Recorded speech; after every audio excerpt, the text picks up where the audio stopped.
Oke, assalamualaikum warahmatullahi wabarakatuh. Selamat pagi teman-teman mahasiswa dan mahasiswi baik di Unpam dan dari kampus lain. Dan boleh kalau ada khalayak ramai yang tertarik melihat ini. Oke, sekarang kita masuk ke bab 4 tentang currency. Ini dari bab 1 sampai dengan bab 5 ini adalah background of financial management internasional ya, international financial management. Tentu saya tidak bisa terburu-buru masuk ke pertemuan 7 dan 6, tapi kalian silakan baca. Jadi ini hanyalah sebagai basic kalian untuk masuk ke bab tersebut ya. Karena jika kalian masuk ke bab tersebut langsung, kalian akan bingung alasan mengapa terjadinya nilai tukar, terjadinya international arbitrase. Nah, dan selanjutnya, jadi 6 sampai 12 itu adalah prakteknya ya. Oke. Kita masuk ke exchange rate determination, dan saya yakin kalian sudah pernah membaca kemarin minggu lalu. Kita harus fokus kepada explain how exchange rate movement are measured, pergerakan exchange rate, bagaimana cara mengukurnya, kemudian menjelaskan bagaimana equilibrium exchange rate, bagaimana terjadinya equilibrium di nilai tukar ditentukan. Nah, ini kalian sudah pernah belajar di mikro bagaimana mencapai equilibrium. Pasti equilibrium muncul ketika ada demand and supply. Ketika demand dan supply pada titik yang sama ya. Nah, demandnya berapa, supply-nya berapa, nah harganya lah yang menentukan pertemuan tersebut. Kemudian examine factor that affect equilibrium exchange rate, menentukan faktor apa yang mempengaruhi nilai tukar. Kemudian menjelaskan pergerakan pada nilai tukar silang. Nah, nilai tukar silang ini nanti akan dibahas tuh di pertemuan 7, manfaatnya ya, manfaatnya kira-kira untuk yang nanti ada pembelajarannya. Misalnya ketika US melemah, bukan US ya, jadi kalau cross silang itu dua mata uang yang berbeda ya, yang ditukarkan dengan dolar. Nah, itu lebih menarik. Nah, ini arbitrase nanti jatuhnya. Nanti di pertemuan 7 ada penjelasannya mengenai triangular arbitrase. Kalian sudah baca. Nah, saya nggak bisa menjelaskan ke sana karena pelan-pelan ya. Saya khawatir kalau saya terburu-buru nanti jadi loss. Oke, bagaimana cara mengukurnya adalah percentage foreign currency value S. Di ini nilai S bisa X bisa Y ya. Ini S saja, S dikurang ST-1 dibagi ST-1. Ini perubahan persentase. Ini juga didapat dari kalau kalian belajar matematika ekonom gitu ya. Jadi memang perpaduan yang menarik sebenarnya ya. Nah, bagaimana caranya exchange rate movement affect MNC value. Nah, ini kita fokus pergerakan nilai tukar yang berdampak pada nilai multinational corporation, yang akan berdampak pada cash inflow. Nah, yang didapat dari ekspor atau subsidiary dari jumlah cash outflow yang dibutuhkan untuk membayar impor. Nah, jadi nilai tukar ini sangat berpengaruh ketika menguat dan melemah terhadap cash inflow dan outflow yang telah kita bicarakan kemarin ya. Bab-bab sebelumnya yang ada inflow, ada outflow. Ingat gak yang misalnya kita ekspor impor, berarti kalau untuk ekspor cash inflow ke negara home base, Kalau kalau impor cash outflow, terus ada yang menggunakan license, ada yang menggunakan paten ya, ada yang menggunakan merger. Nah, itu cash itu dia berpengaruh di situ ya, cash inflow-nya. Jadi apa sih hubungan nilai tukar dengan bagaimana cara menghubungkan dengan perusahaan multinasional adalah dengan cash inflow dan outflow. Oke, itu tuh kata-kata kunci fokus ya. Nah, perubahan exchange rate mengukur nilai satu mata uang unit dengan unit yang lain, biasanya ke US ya. Dan biasanya misalnya kita mau tahu pergerakan Jepang, nah, itu kita cari Jepang US, apakah dengan US rupiah itu searah. Nah, nanti yang sudah baca ini pasti paham nih omongan saya nih ya. Tapi nanti kita ke bawah ya. Nah, jadi ketika menilai exchange rate mengukur satu unit di mana ini S ini kata-kata waktu ya, di mana gitu, di mana saat kondisi ekonomi berubah. Nilai tukar can change substantially, dapat nilai tukar berubah secara substansial. Contoh nih, penurunan dari mata uang biasanya disebut depresiasi. Nah, ini contoh. Nah, ini gitu. Jadi ketika kita buat sebuah kalimat yang terlalu umum, buatlah kalimat setelahnya yang lebih khusus ya, sehingga pembaca mengerti maksud depresiasi. Jangan tiba-tiba misalnya a decline in a currency's value is often referred to as depreciation. Terus langsung lagi while gitu. Misalnya while atau however gitu, atau although gitu. The increase in a currency is often referred as appreciation. Itu kalau dalam penulisan kurang disukai ya. Membacanya kita jadi gerah ya. Jadi kasih contoh dulu, misalnya saat British Pound turun. Nah, ini saya suka banget nih menunjukkan buku ini karena kita belajar bagaimana profesor menulis keuangan. Nah, buku keuangan ya. Nah, saya berpedoman sama Jeff Madura dan saya sangat percaya diri dengan Bapak Prof tersebut. Oke. Saat pound sterling bahasa Inggris itu melemah melawan dolar, ini artinya US dollar menguat terhadap pound gitu. Nah, penguatan US dollar ini disebut apresiasi. Kalau US dollar menguat, pound sterling melemah, ya artinya yang apresiasi adalah US dollar, yang depresiasi adalah British.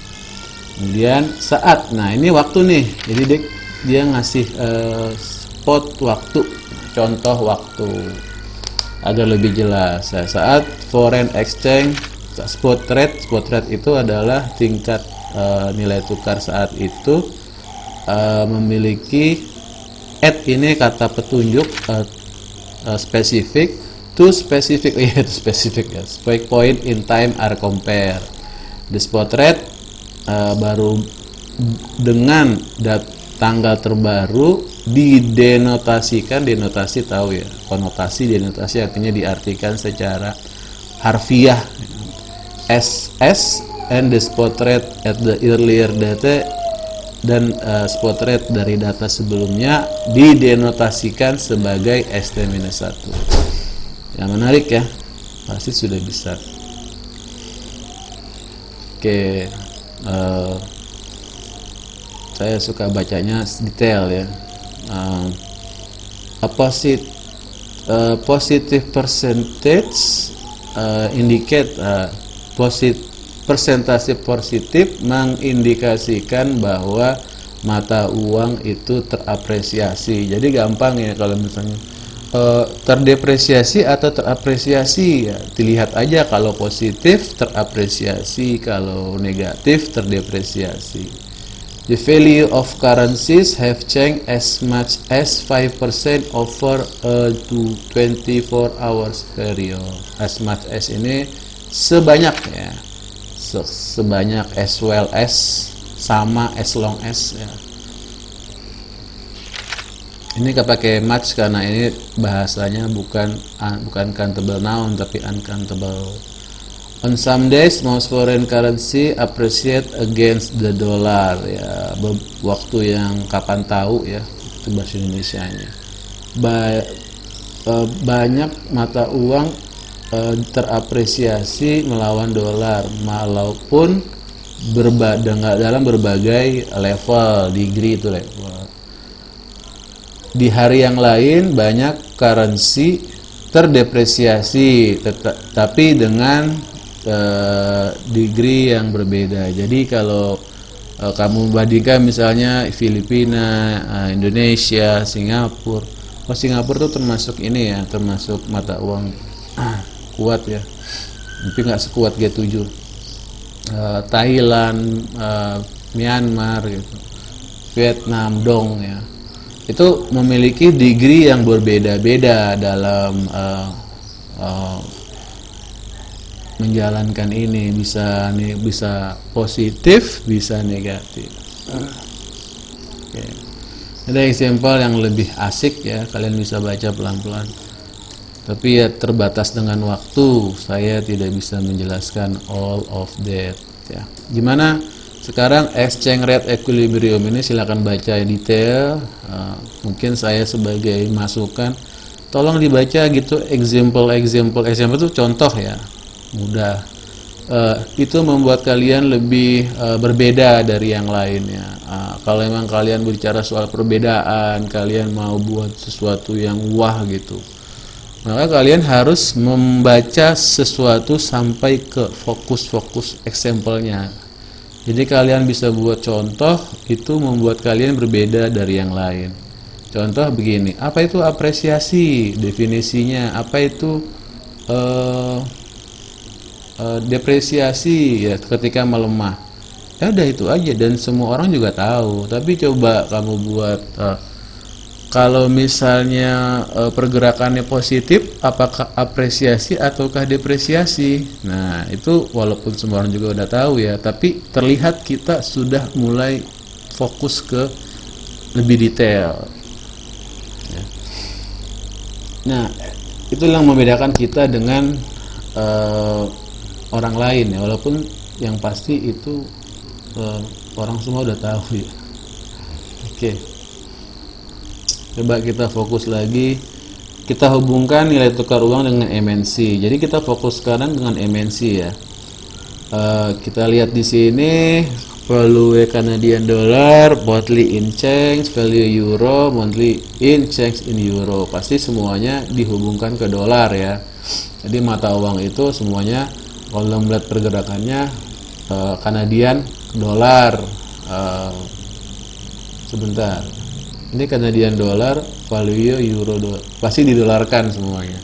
Jadi terlihat pergerakannya apakah searah atau kok berbeda arah. Nanti kalian ketika kalian sudah baca pasti tahu nih apa yang saya bicarakan. Nah, dilihat bahwa ini terlihat terjadinya penurunan ya di Canadian dollar. Di euro terlihat terjadinya remain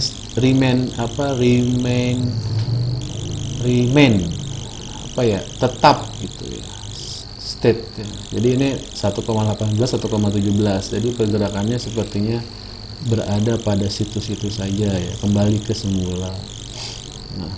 Nah kita coba baca gimana cara menganalisanya. Kan di sini ada tulisan example, ini adalah dolar Kanadian dan euro di second and fourth column. Nah ini ngasih tahu kolom-kolomnya ya.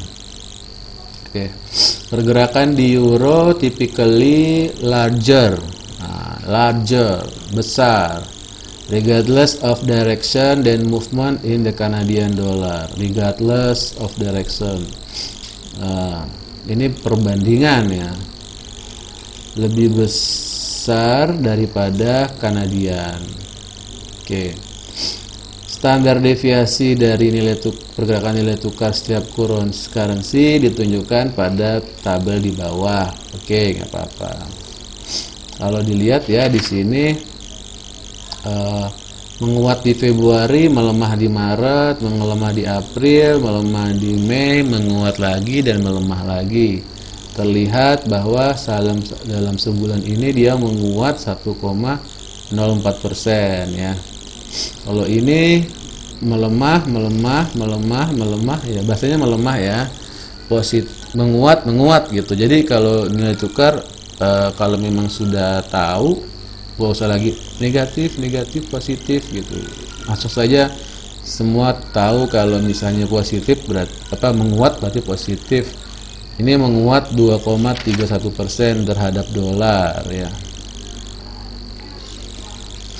Ini penjumlahan ya, penjumlahan.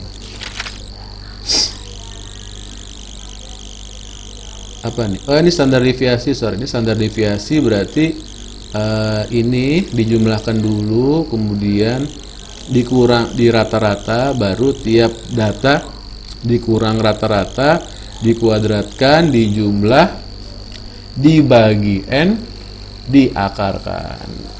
Nah, kalau misalnya cuman datanya, karena ini populasi ya, populasi dan sampel sama, pakai N. Kalau misalnya populasinya 30 cuman dipakai N-nya 10, maka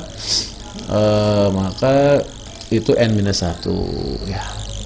Statistik ya, kita baca sangat menyenangkan ketika kamu sudah bisa memasukkan materi kuliah satu dengan materi kuliah yang lain. Jadi ngerasa very valuable knowledge ya. Nah, dilihat ya, pergerakan euro terlihat lebih besar ya. Dilihat standar deviasinya nih. Pergerakan itu kelihatan dari risiko, semakin besar risiko semakin besar pergerakan ya, daripada pergerakan Canadian dollar. Nah, ini menunjukkan bahwa pandangan Amerika, this means that from US ini kata anak kalimat ya, jadi bisa langsung ke sini. Euro lebih volatile currency. Standar deviasi dari nilai mata uang movement for each currency menunjukkan bahwa verifies this point, memverifikasi poin ini. Apa nih risiko of action?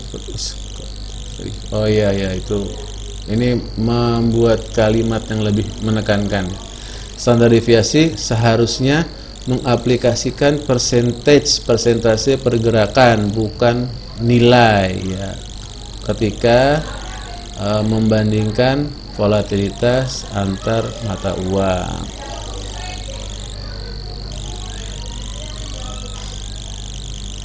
Ini maksud di paragraf ini apa ya? Hanya menjelaskan pergerakan Canadian dollar lebih kecil daripada euro, kemudian dari perspektif dia lebih besar, kemudian standar deviasi memastikan, dan standar deviasi seharusnya should be applied to percentage moment, not the value. Jadi nilai ini tidak berpengaruh ya, pergerakan ini, tapi lebih berpengaruh yang nilai yang ini. Yang dibandingkan. Nah, ini permasalahan. Oke, lanjut. Nah, ini saya masih fokus ke sini dulu ya. Foreign exchange rate movement tend to be larger for longer time horizon. Pergerakan mata uang, nilai mata tukar bergerak lebih lama dari to be larger, sangat besar ketika time horizon. Time horizon itu ketika kita sebulan, 2 bulan, 3 bulan, setahun, 2 tahun ya. Jika kemudian berarti antara satu kalimat dengan kalimat yang lain itu bersambung. Jika yearly exchange rate, nilai tukar tahunan data dinilai, dan pergerakan would be more volatile. Ini would ini harapan ya, sesuatu ini kan contoh belum terjadi ya, makanya dia pakai were. Tapi kalau menunjukkan terjadi, dia pakai data is assessed. The movement will be more volatile. Ya, berarti terjadi. Kalau would be, ya ini contoh ya yang nggak terjadi. Jadi jika exchange rate data were assessed, the movement would be more volatile for each currency than what is shown here. Ya. Jadi tetapi pergerakan euro lebih, jika data nilai tahunan dinilai pergerakan mungkin lebih volatil setiap mata uang daripada yang ditunjukkan. Oh iya, kalau dalam tahun ya, ini kan dalam bulan ya, ini dalam bulan. Misalnya tahun 2001, 2002, 2011, 2012.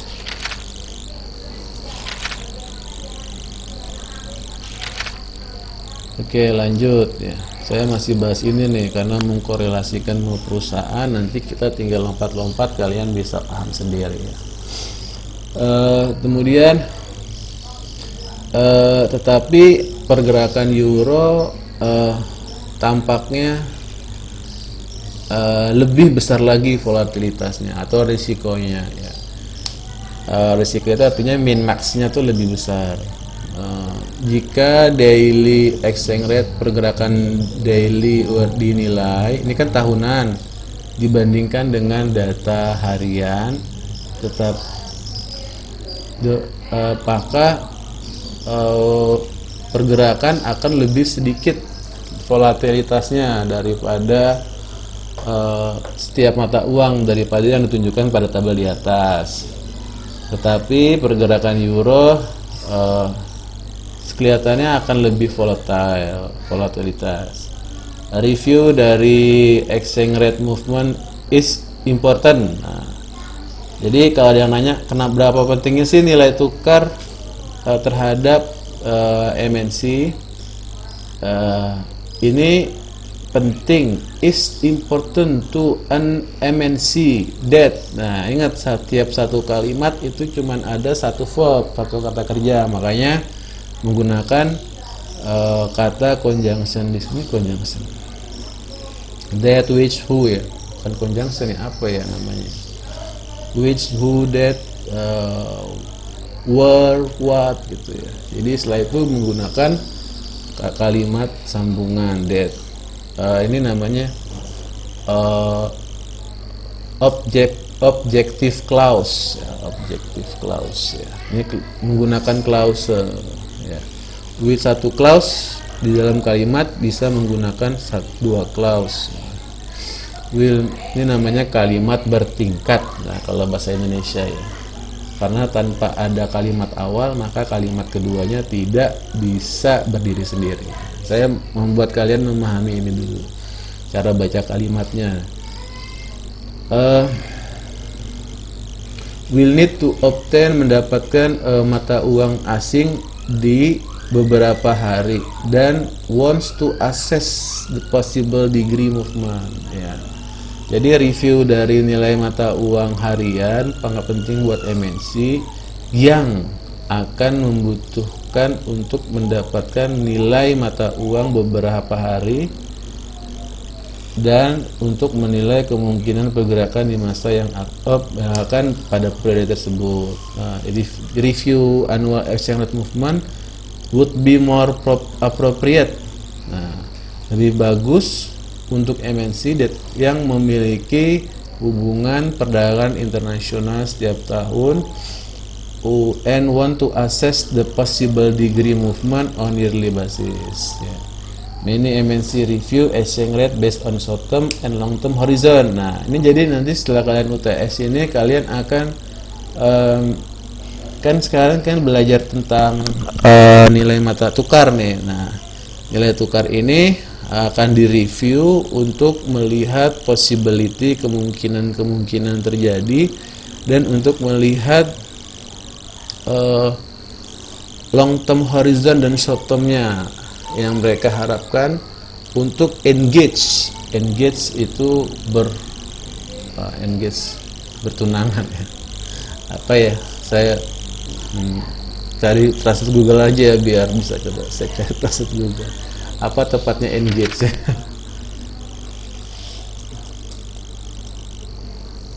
Bergabung apa, oh nggak bisa bergabung kalau nggak salah, kan menikah itu kan penggabungan. Sorry saya bahasa Indonesianya nggak terlalu takut salah gitu menghubungkan ke bahasa Indonesianya, karena kan kalau pengertian itu disesuaikan dengan kalimat ya. Kalau untuk beberapa kata mengharapkan untuk bergabung dalam transaksi internasional atau menggunakan transaksi internasional, future dan distant future. Jadi kenapa kita belajar sekarang nilai tukar? Tujuannya untuk mereview untuk short term dan long term ketika terjadinya international transaction ya. Oke. Jadi udah paham ya kenapa belajar berbab-bab tentang nilai tukar.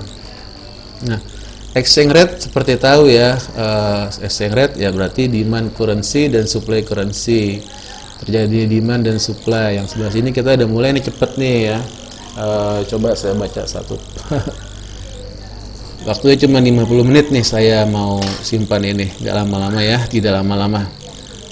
Walaupun it is easy to measure percentage change in the value of currency, sangat mudah ya menghitung persentase perubahan nilai uang.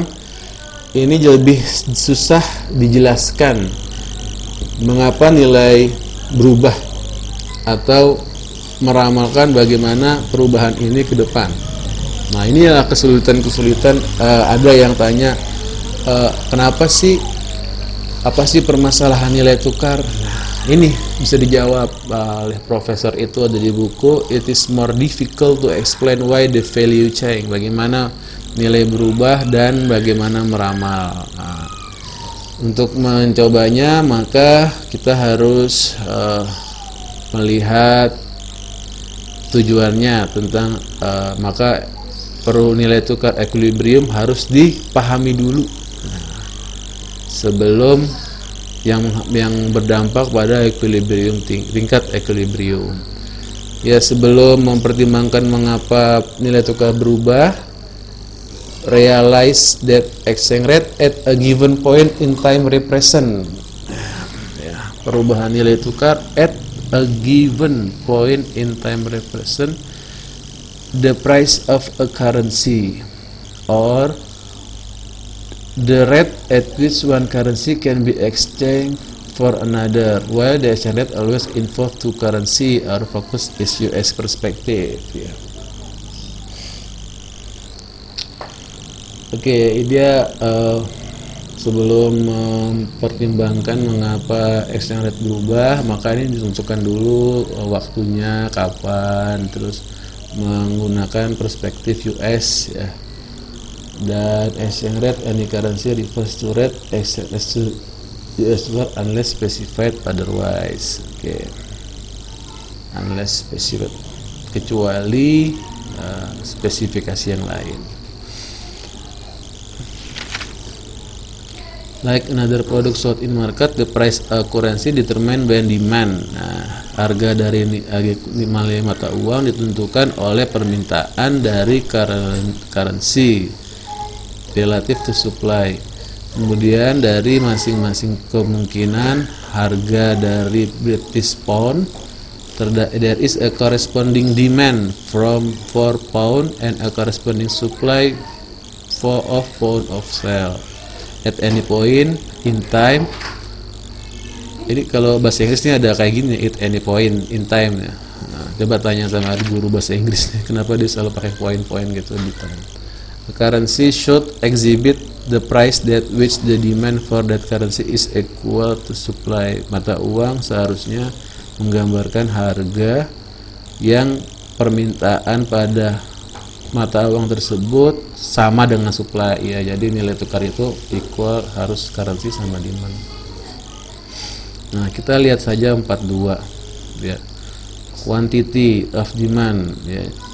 Jadi semakin besar quantity Jadi ketika semakin besar kuantitas orang mau dolar, semakin besar permintaan, maka value of dollar akan semakin kuat ya.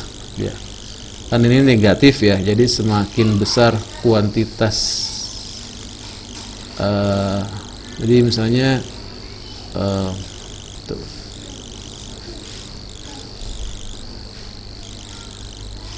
British pound is used here to explain exchange rate equilibrium. Oke, kita pakai nilai mata uang British.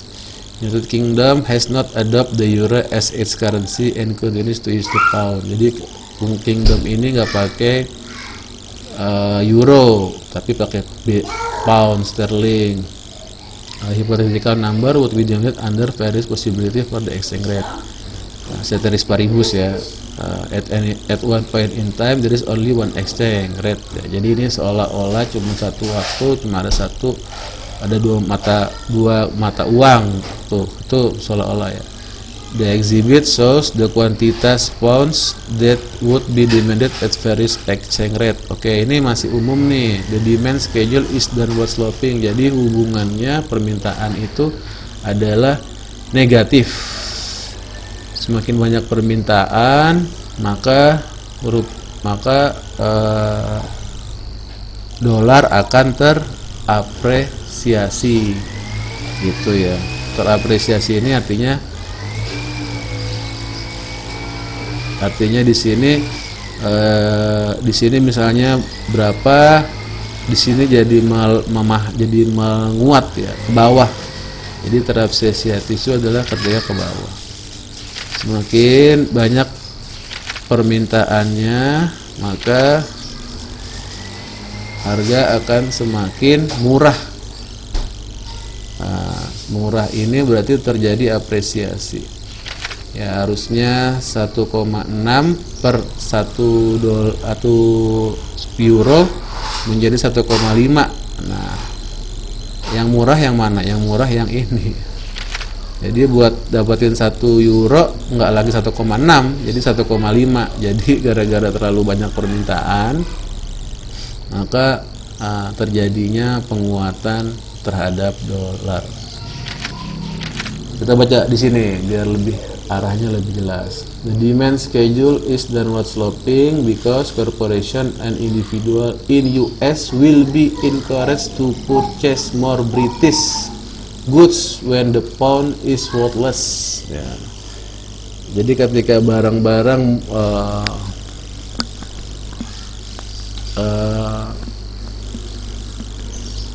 ketika nilai tukar lebih murah, maka barang-barang British itu lebih disukai, as it will take fewer dollars to obtain desired amount pounds. Conversely, jika pound exchange rate is high, corporation and individual in US are less willing to purchase British goods as they may obtain goods at the lower price in United States. Oke. Jadi semakin ini bicara soal goods ya. Goods itu barang. Semakin menguat dolar, maka orang ingin sekali membeli barang-barang dari British ya. Impor lebih tinggi. Kalau ini artinya di sini pound sterling melemah ya, kan gitu ya. Kalau misalnya ada dua currency, ketika yang satunya menguat, maka yang satunya melemah ya. Apresiasi, ini apresiasi ya. Kok jadi bintang? apresiasi ya. Ini depresiasi. Nah, depresiasi gitu. Begitu juga supply kalau misalnya kuantitasnya bertambah, maka dolarnya pun melemah gitu. Nah, di sini kita langsung saja ke contoh. When the pound is value high, British consumer are more likely to purchase US goods. Thus the supply a greater number of pounds to the market. to be exchanged for dollar. Conversely, the pound is value low. Kebalikannya, jika low, seperti low ya. Kalau low, hukum itu bacanya apa ya? Saya bukan dosen bahasa Inggris, bisa salah. Saat pound tinggi, justru terbalik ya, ketika poundsnya tinggi di 1,6, maka orang-orang British sangat ingin membeli barang-barang dari Amerika. Jadi ketika dolarnya melemah, maka kuantitas dolar euronya pound sterlingnya jadi menguat ya. Ketika ini kalau ketika ke atas ini melemah ya, melemah.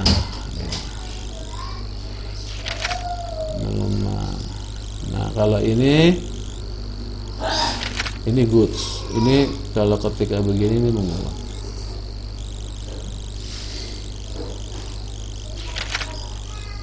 Oke, lanjut. Conversely, the pound is value low. The supply of pounds for sale is smaller, affecting less British desire to obtain US. Jadi ketika dolar melemah tuh euro eksportir dari British tuh ingin sekali tuh menjual ke sana gitu, atau orang British lebih senang US kirim barang ke sini ke British, itu juga sebaliknya. Makanya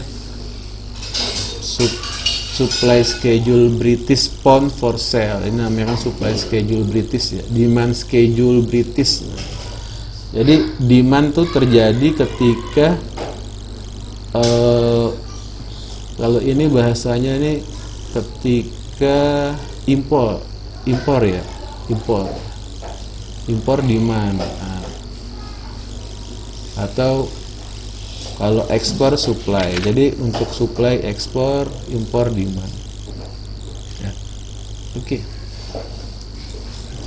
Gimana terjadinya equilibrium?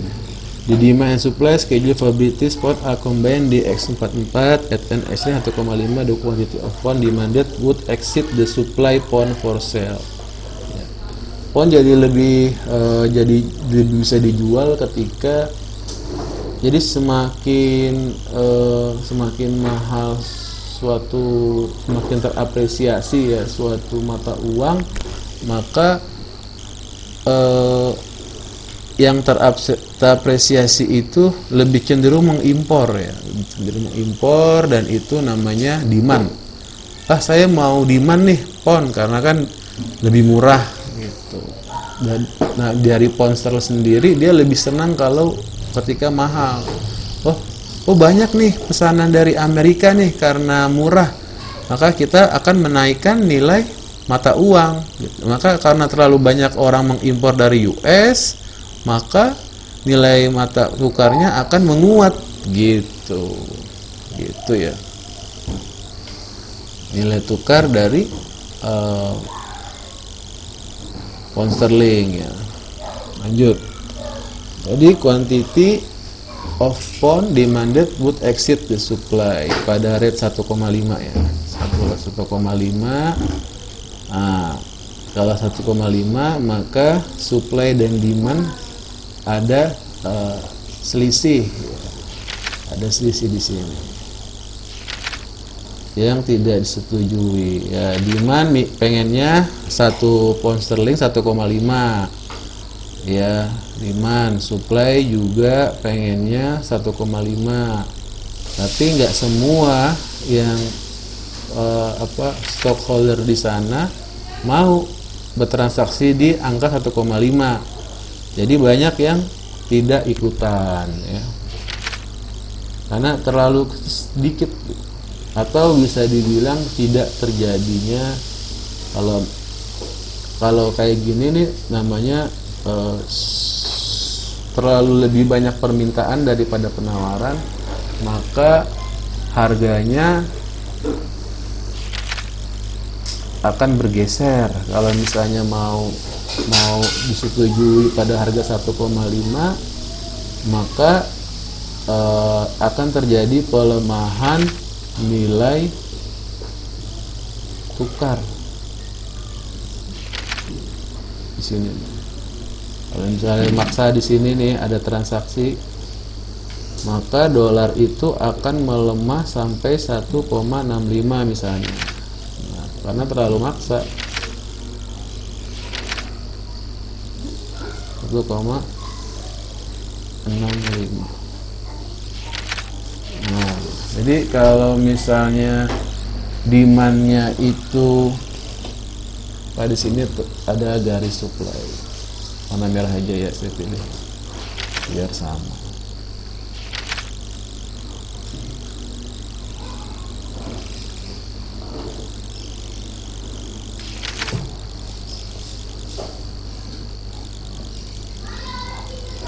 Nah, kalau kayak gini berarti terjadinya pelemahan nilai mata uang dari dolar, maka kuantitas akan terapresiasi.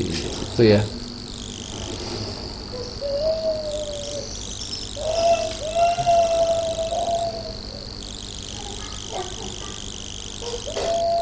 Nah, lihat di sini. Ketika 1,5, the quantity of pounds demanded would exceed supply of pound oversell.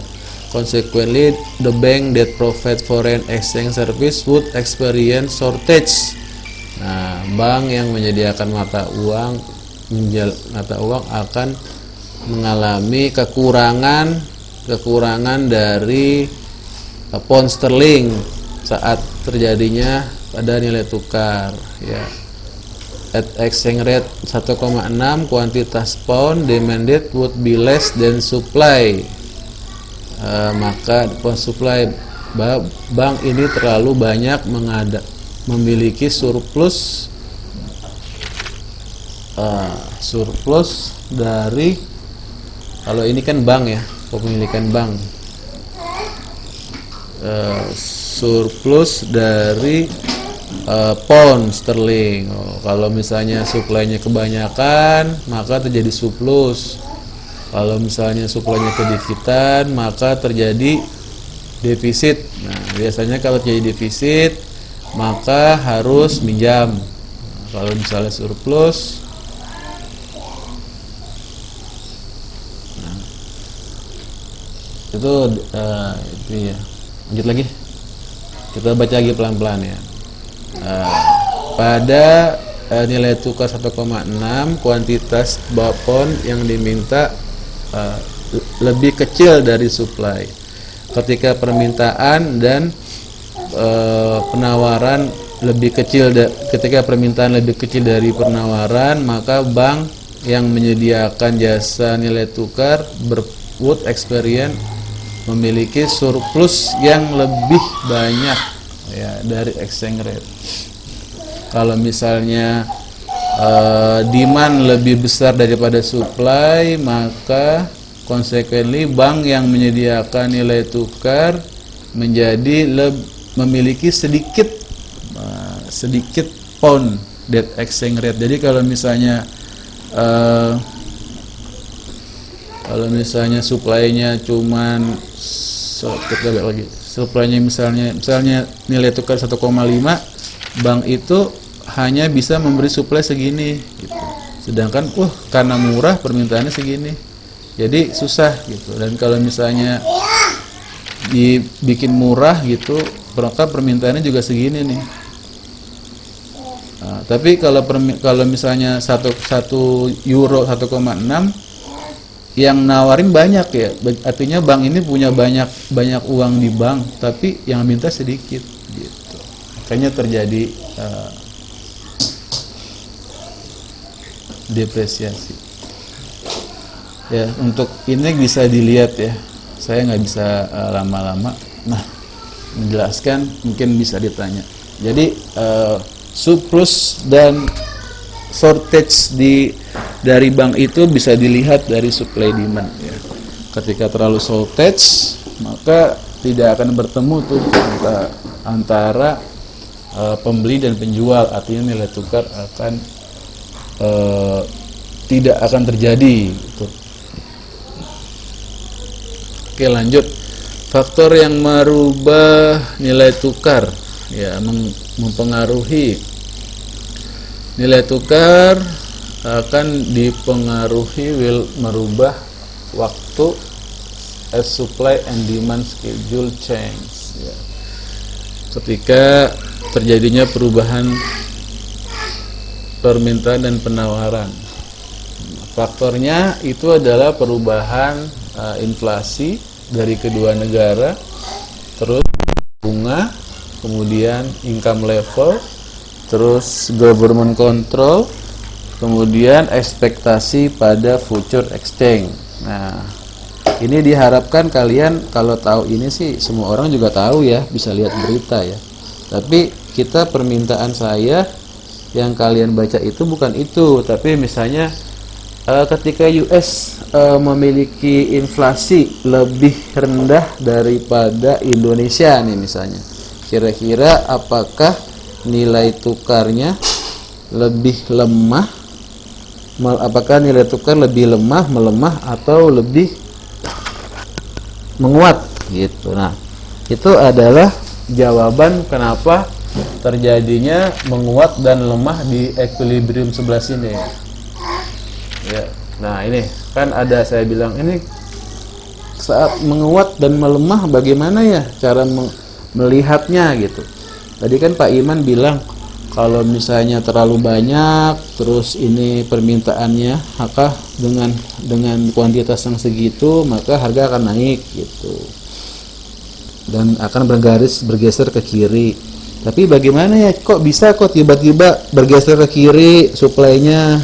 Ini kan bergeser ke kiri ya, ini ke kiri nih gitu, ke kiri. Nah, bisa melemah ya, bisa mengalami terapresiasi ya British gitu, dan terdepresiasi dolar. Itu gimana sih? Nah, itu bisa dilihat dari inflasinya. Mungkin nggak terjadi inflasi di dolar lebih besar daripada di euro, atau pendapatannya lebih besar. Nah, apa ada nggak perubahan government control yang membuat yang ikut campur dalam ekspor impor misalnya barang antar kedua negara gitu ya. Itu semua ada di sini.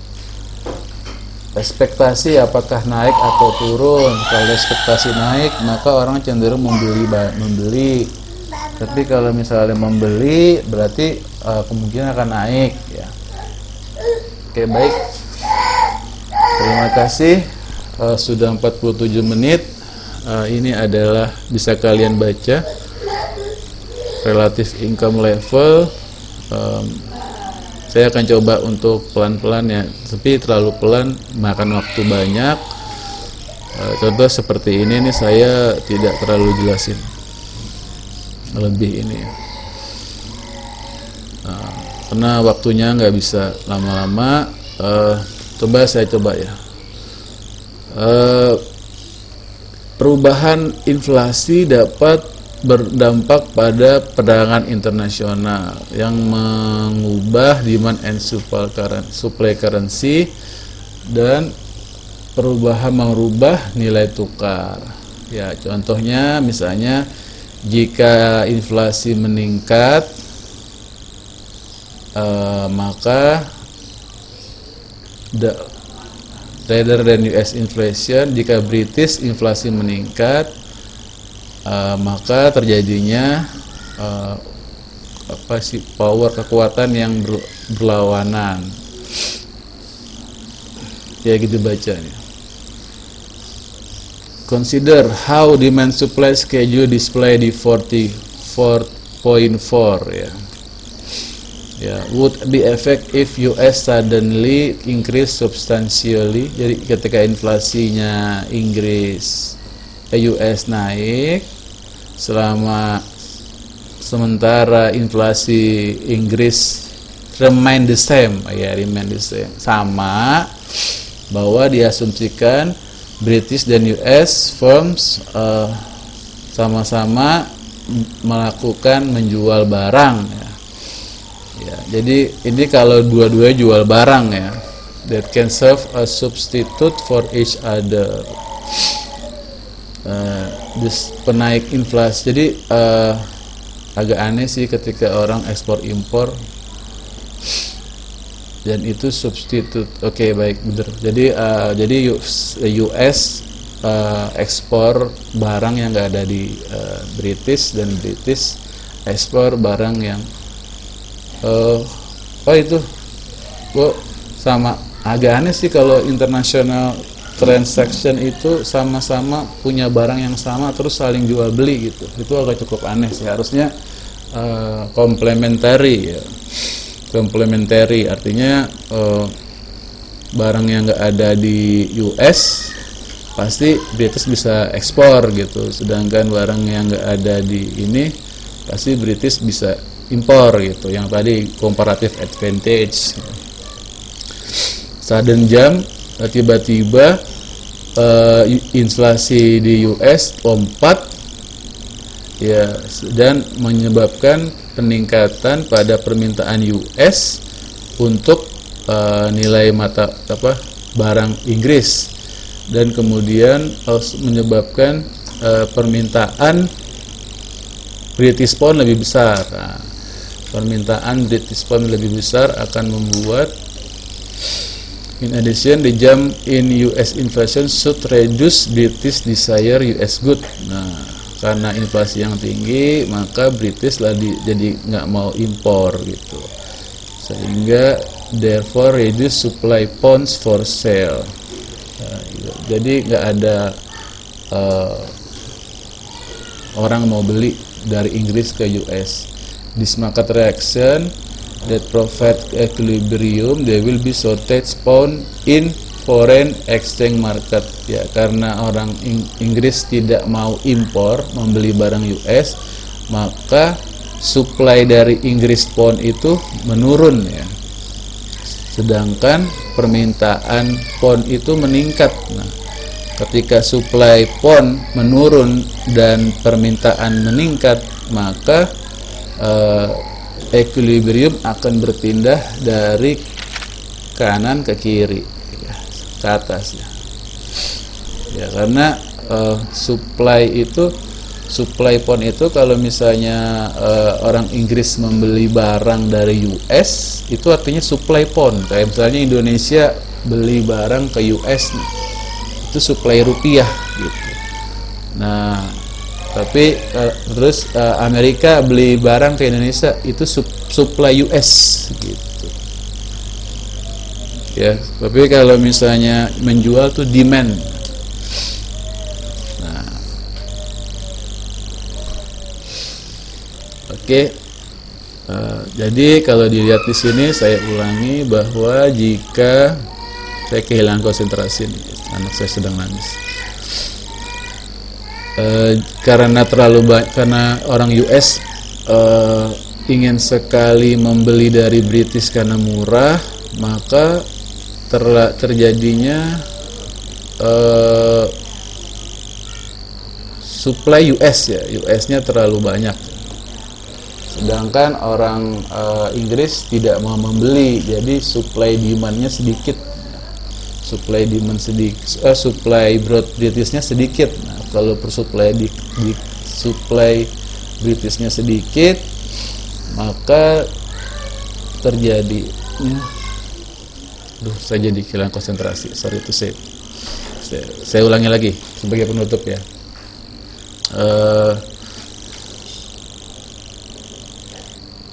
Kita ulangi. Kita coba lagi deh di yang kedua nih. Assume the sudden substantial increase in British inflation. Nah, misalnya keterbalikannya, misalnya jika inflasi British meningkat dan US menurun. Dari informasi tersebut, how is the demand schedule pounds affected? How is the supply decreases pounds? Will the new equity value of pound increases decreases remain unchanged? This information, the answer is the demand schedule for pound should shift inward. The supply schedule of pound sell should shift outward. the new equilibrium value of the pound will decrease. Of course, the actual amount will decrease. Wah, ini outward shift, inward shift sini nggak ada penjelasannya. Oke. Ini yang kedua,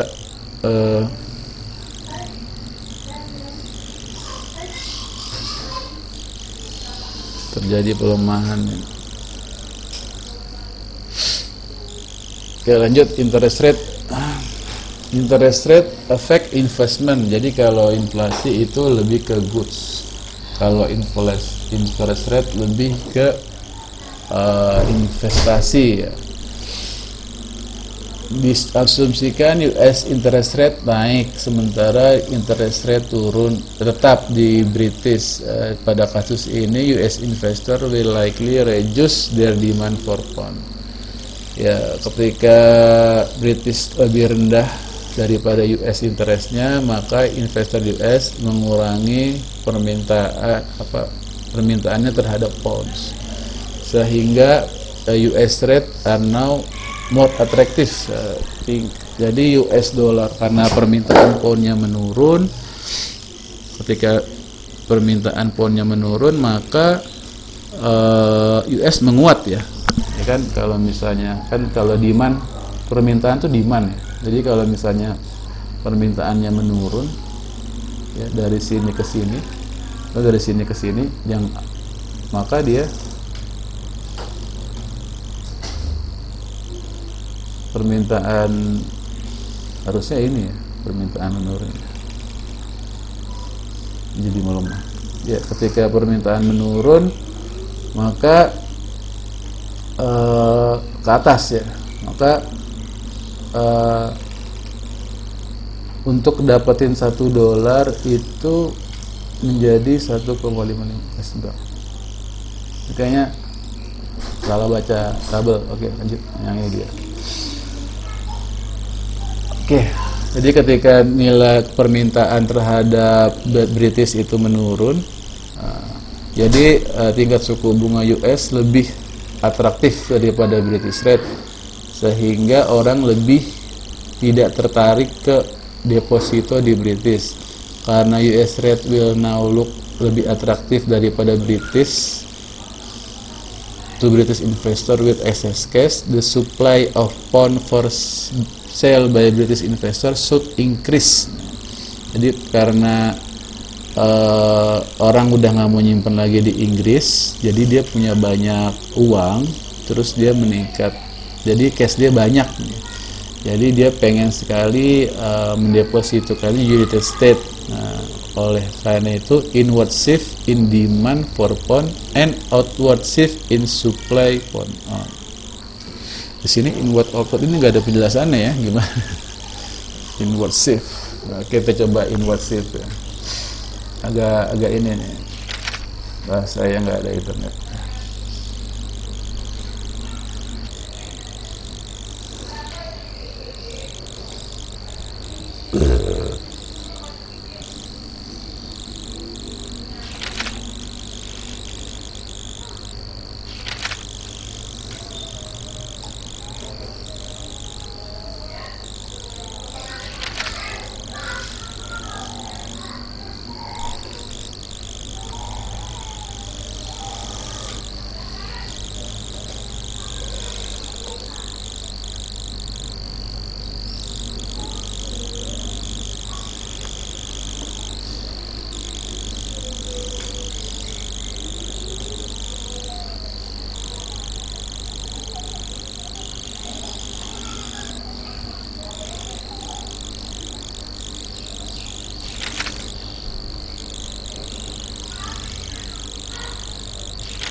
Oke, oh udah ini ya, udah save ya. Oke, lanjut ya. Tadi sudah dilihat ya. Baik, inward sama outward itu ya, inward berarti mengurangi ya, pengurangan permintaan di terhadap pounds, dan ekspansi supply, jadi supply-nya lebih besar daripada permintaannya, maka kalau supply lebih besar daripada permintaan, maka harga akan turun biasanya. Ya, harga akan turun, artinya terjadinya pelemahan. The equilibrium exchange rate should decrease. Nah, benar ya, the equilibrium exchange rate should decrease. This is graphically represent di 46. Jika US interest rate decrease relative to British interest rate, the opposite shift would be expected. Ya, jadi 4.6 bisa jadi gambaran. Oh, di atas, sorry. Oh iya, benar, di atas ini ya. Would be decrease ya. Nah, ini dia tadi ya, makanya saya tadi salah tanggap ya. Jadi yang awal 1,5 jadi 1,55 ya, would be decrease ya. Soalnya masuknya uang ke US ya. Masuknya uang ke US itu bisa menurunkan pound sterling karena permintaannya, penawaran uang dari pound sterling lebih besar daripada permintaan, maka terjadinya penguatan dolar ya, dan pelemahan pound sterling gitu ya. Oke. Sorry, tadi saya nggak mengkoreksi inflasi lagi karena saya pikir sudah jelas tadi. Tadi saya kehilangan konsentrasi ketika anak saya nangis. Income level ya, the third factor effective thing is income level, because income can affect the amount of import demand ya, semakin besar income berarti semakin besar pembelian gitu ya kan. Kita coba nih income level di mana ketika US income level. Nah, kamu tuh bacanya yang ini nih, yang example nih, yang bikin kamu tuh membedakan antara kamu dengan yang lain. Kalau cuma menghafal relative income, government control, itu kamu bukan tahap analisa, itu tahap menghafal. Kalian kan menganalisa, jadi kalian mesti bisa buat example. Diasumsikan pendapatan meningkat.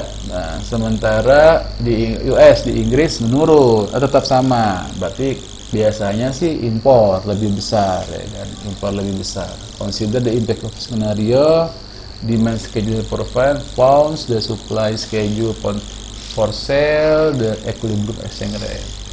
Ya biasanya kalau saya belum baca semua ya, kalau saya lihat kalau misalnya pendapatan naik berarti impor lebih besar berarti permintaan terhadap British tuh lebih besar ya. Nah, permintaan lebih besar, supply-nya sama, maka supply sama, permintaan lebih besar, maka US bakal melemah. Itu teori saya, itu yang saya pahami. Tapi gimana bacaan di sini? Jika demand schedule for pounds will shift outward, jadi pounds ini shift outward, uangnya keluar ya, reflecting the increased US income and therefore increased demand for British good. Ya pastilah kan, namanya uang lebih banyak.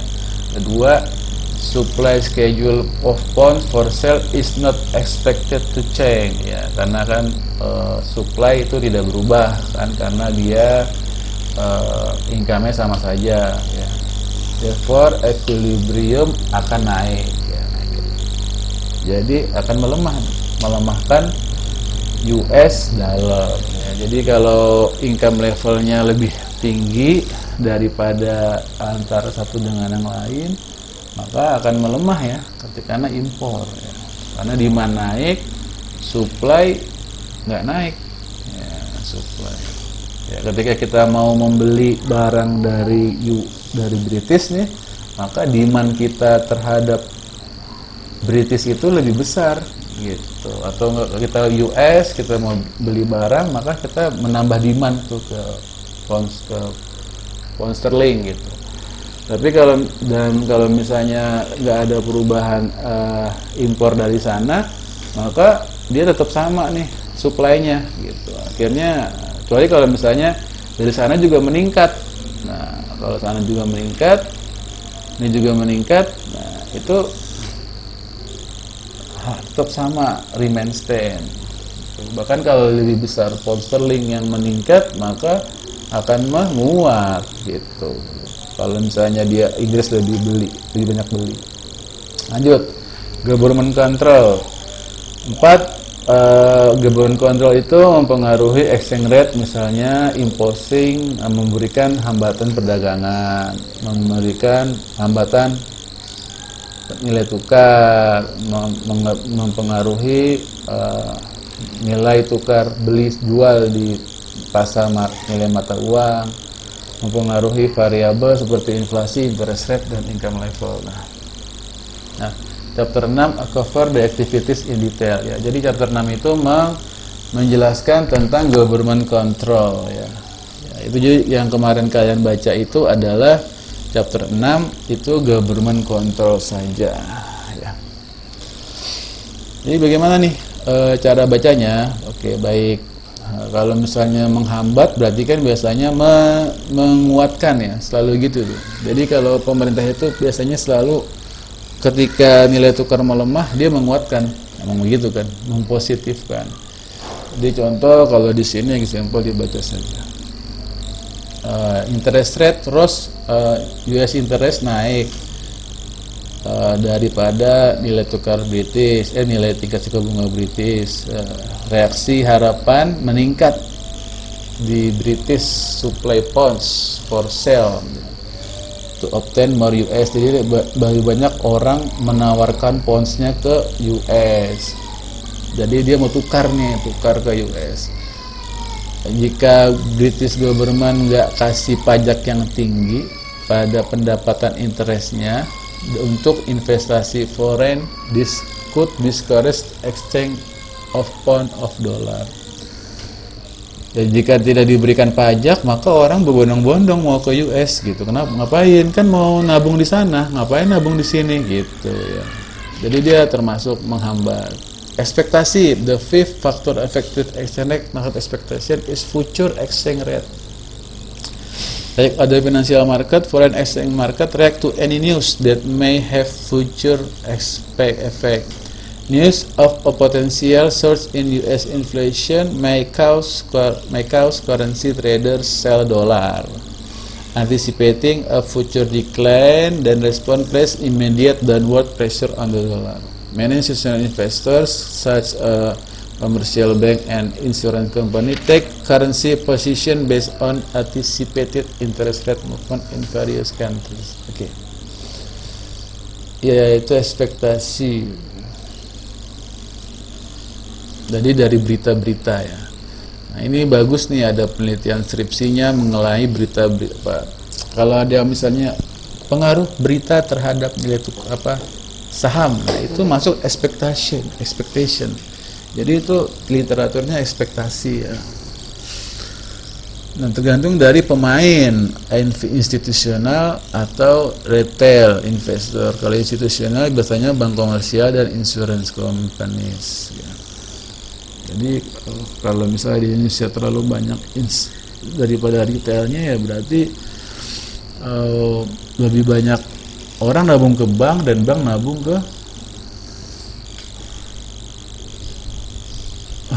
ke nilai tukar atau ke saham gitu. Jadi sebenarnya main saham juga ya. Investor may temporarily invest fund if Canada if they expect kalau the interest rate is increase. Now such a rise may cause further capital flow into Canada, which could place upward pressure Canadian dollar value. Oke. Investor tuh mau invest di Kanada jika berharap tingkat suku bunganya meningkat di Kanada ya. Rise may cause further capital flow into Canada. Seperti peningkatan mungkin meningkat, such a rise may cause, ini katanya mana nih ya, apa terbalik ya ini, may cause further capital. Such, oke. Ini kalau udah ketemu such ada a rise, ini harusnya ini subjek ya, subjek ini verb, folder capital itu Kanada. Jadi karena interest rate tingkat suku bunga diharapkan naik, biasanya maka capital flow to Kanada banyak tuh, dan which could place upward pressure. Kalau ke Kanada banyak, berarti supply uang ke Kanada lebih banyak. Biasanya kalau begitu Kanadian dollar jadi menguat gitu ya. Kenapa? Karena kan banyak yang masuk ya. Nah, jadi di supply-nya sama, tapi demand Kanada tuh lebih besar karena kan ditukar kan. Soalnya Indonesia ke Kanada tukar uang kan, beli kan. Nah, the demand jadi artinya. By taking a position based on expectation. Investor can fully benefit from the price Canadian dollar value because they will have purchased Canadian dollar before the change accurate. Ya, investor dapat mendapatkan keuntungan dari nilai tukar karena mereka membelinya sebelum berubah. Kemudian walaupun investor akan menghadapi resiko tidak akan terjadi ya. Iya. The point is that expectation can influence exchange rate because they commonly motivate institutional investor to take aggressive position. Ya, jadi ekspektasi itu bisa mempengaruhi nilai tukar karena institutional investor. Jadi institutional investor itu sangat berpengaruh terhadap keseimbangan nilai tukar karena sangat besar ya. Dia kalau udah bertransaksi itu luar biasa besar dananya, jadi mempengaruhi harga ya gitu. Impact signal of currency speculation. Oke, ini saya rasa cukup penjelasan di sini. Too much ya, saya nggak bisa jelasin yang ini. Bisa sampai 2 jam saya jelaskan, tapi oke, saya coba sedikit. Ini saya mau jelaskan pelan-pelan ya, bukan so jago ya, so pinter, karena saya merasa nggak pintar juga orang yang so pinter ya. Lanjut. Nah, ini adalah grafiknya. Ini sangat mudah, membuat kita mudah. Ada inflation differential, income differential, government rate restriction ya. Differential itu maksudnya perubahan ya. US demand for foreign goods, foreign demand for US goods. Nah, ya. Jadi karena inflasi, income dan government itu mempengaruhi permintaan US for foreign goods dan permintaan demand for foreign goods ya. US demand for foreign goods artinya dia mau minta nilai tukar asing, artinya posisinya itu dia supply ya, di sini supply, nah, di sini supply, di sini supply, di sini supply, di sini demand ya, di sini demand bukan setan, demand ya. Supply. Jadi ketika kita membeli barang itu supply ya, US itu memberikan supply US ke negara lain, tapi ketika dia menjual barang, foreign demand for US good,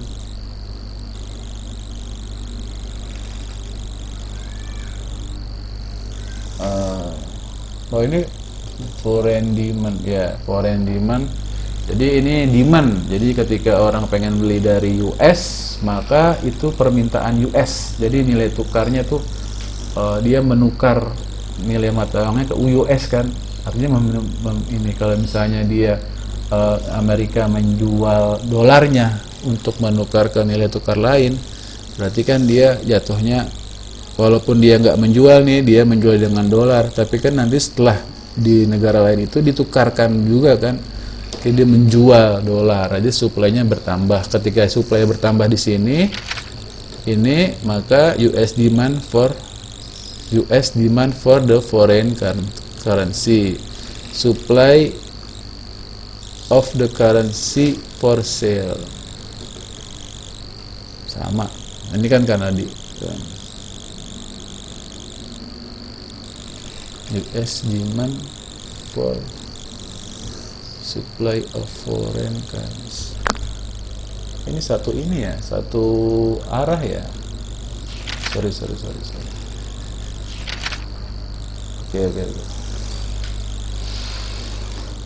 Oke. US demand for foreign goods. US demand for the foreign currency. Iya pasti kan US meminta nilai mata uang yang lain kan. Artinya US menjual kan.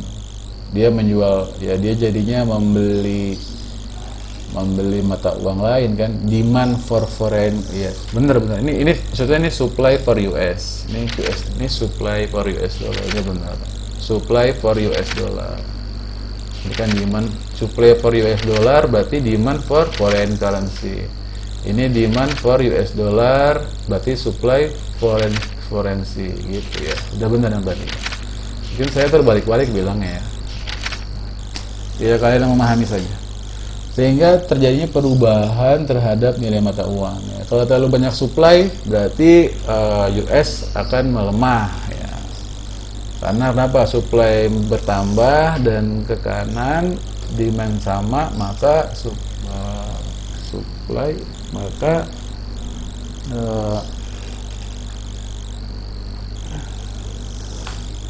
supply bertambah dan demand sama, maka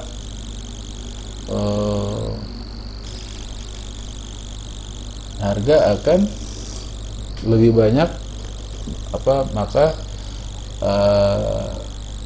ketika supply bertambah di US dan demand sama terhadap US, maka akan terjadi depresiasi ya, melemah. Tapi ketika demand bertambah di US, maka US akan menguat gitu ya. Lanjut, financial factor, interest rate differential, capital flow restriction. Jadi tingkat suku bunga tuh nggak selamanya bisa mempengaruhi nilai tukar ya. Jadi bisa inflasi, bisa juga interest. Sama dengan saham mungkin nggak cuma tingkat suku bunga yang berpengaruh, bisa inflasi, bisa GDP, bisa government. Oke, lanjut, capital flow restriction. US demand for foreign securities. Jika US membeli, maka dia jadi supply US dollar. Jika US menjual, maka itu menjadi demand US dollar ya. Demand berarti semakin banyak demand di US dollar, maka harga akan semakin naik ya.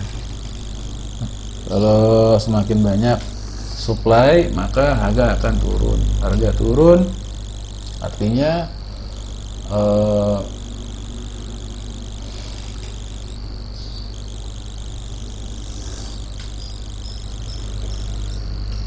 di sini ya.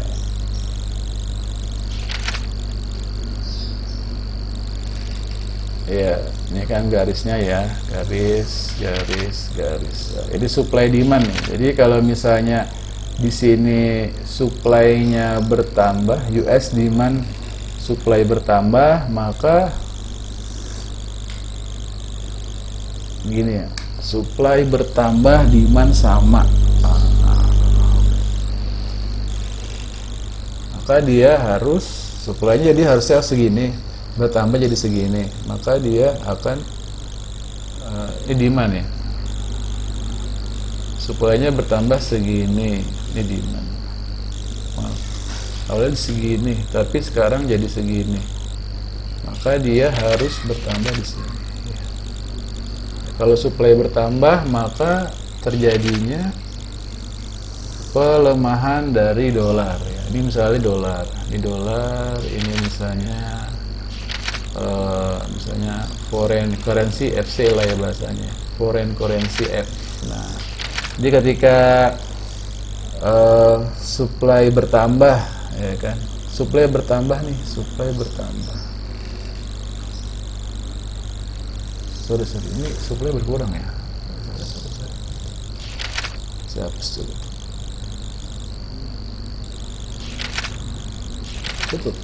Oke. Ketika supply bertambah,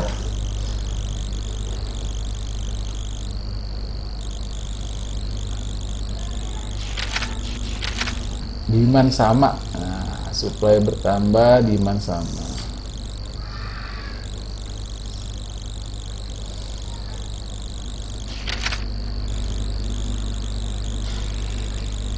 bergeser ya. Ya karena nggak bisa ya, nggak bisa ya. Nggak bisa. Kalau di sini dia jadi menguat.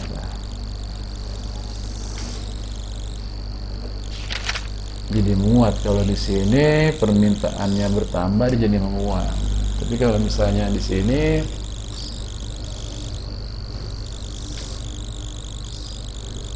ya oke. Aduh, waktunya nggak cukup nih saya jelasin. Oke, sorry ya. Sudah. Oke ya. Di sini ketika suplai bertambah, ini S1, ya, S, terus kita suplai bertambah, karena kan dia lebih banyak ya. Yang harusnya misalnya dia mulai dari 1 nih, dia mulai dari 2, karena kan suplainya bertambah. Sehingga terjadinya, tapi ininya harus sama nih dengan di data yang sama. Sorry, ini kita mikro banget ya ini. Nah, di data yang sama dengan di tabel yang kuantitas yang sama, maka terjadilah equilibrium baru. Nah, equilibrium baru ini akan membuat US ini akan semakin melemah. Yang misalnya awalnya itu di sini adalah 1,5. Sorry titiknya ini. Saya hapus. Ini mikro banget ya. Saya harap kalian menguasai mikro itu.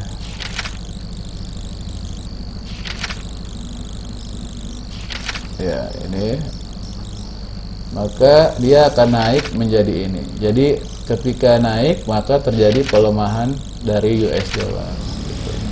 Sama juga nih kalau permintaan dari US dollarnya naik, maka di permintaan US dollar. Ini kita ngomong US dollar ya. US dollar. Ya, sini bikin equilibrium, ini foreign currency. Kalau permintaannya naik, ya bikinnya ini aja nanti. Maka ini permintaan, ini demand, ini supply, demand, ini supply ya. Jadi kita tinggal demand, tinggal nambah. Nah, demand naik ya. Dengan titik yang sama, maka supply akan atas ya. Bener kan? Ketika demand naik, maka ini kayaknya nggak lurus nih. Capek nih. Ya bikin lurus dulu ya. Ini kayaknya nggak lurus ini. Jadi aneh ya. Oke. Kita bikin dulu harusnya lurus. Set.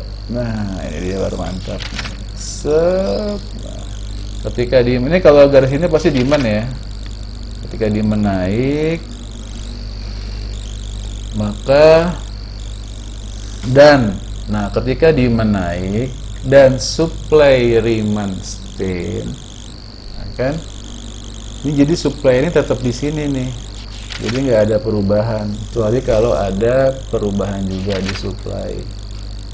Remain steady di sini, maka ini kan supply remain steady. Ketika demand naik, demand terhadap, maka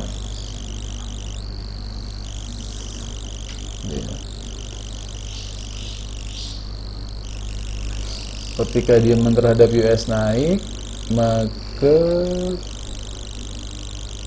demand harusnya dia jadi menguat ya, supply-nya menguat, tapi dia itu harusnya di sini.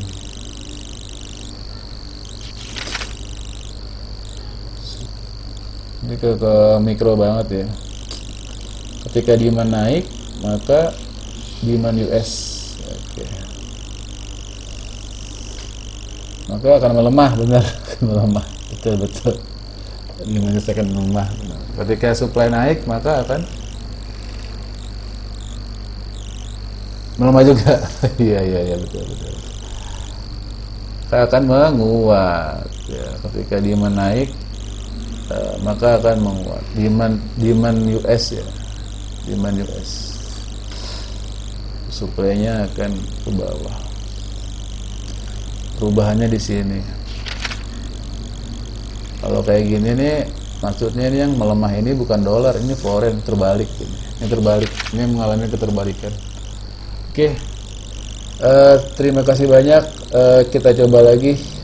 Mungkin saya kurang konsentrasi. Kalian coba dulu di rumah. Assalamualaikum warahmatullahi wabarakatuh.